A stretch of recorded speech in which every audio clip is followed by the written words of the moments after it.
Hello guys, today's video, ayan po, tinatanggal po yung transmission. So papalitan po lang yung part lang po sa loob ng transmission. So ito po yung nakaset. Pilot bearing, clutch disc, pressure plate, release bearing. So yan guys, nagkakahalaga po yan ng set is 15,500.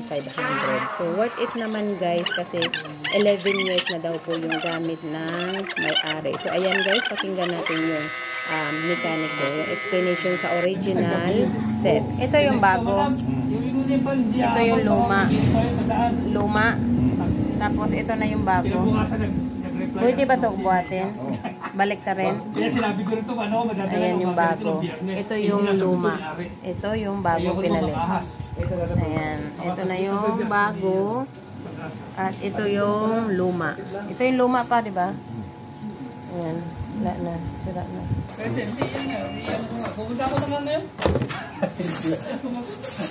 Yan, original.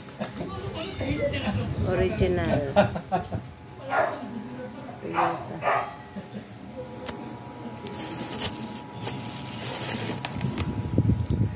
Ang original kasi, malalaman mo, wala yung umbok to. Wala tong umbok na to. Replacement. Wala yung umbok. Pero mayroon siyang ganito. Kaya lang, yung pinaka-umbok na to, wala. Wala. Ayun ang replacement. Oo. Ang tendency kasi noon, pag tulak ng release bearing, bumabalok to ng konti. Kasi wala yung patigas na to. Hindi na bumabalik maayo. Hindi, bumabalik pa rin.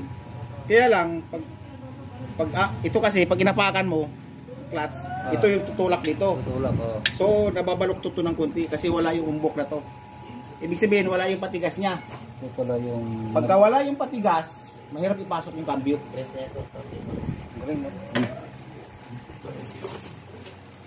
Mahirap siya ipasok yung cambio. Yan, tama yun, sir. Hindi pwedeng ganun. Baliktad. Papasok na naman to, kakabit to doon. Kaya lang... Paano mo nalaman, sir? Paano mo nalaman? Ito, maumbok to, ito flat eh. So, dapat ganun siya, posisyon niya. Pagbaliktad. Mapapansin mo rin pala, ito hindi masyadong maumbok. Pantay. Ito, nandito yung umbok eh. Kaya naisip ko, saan kaya pala tandaan?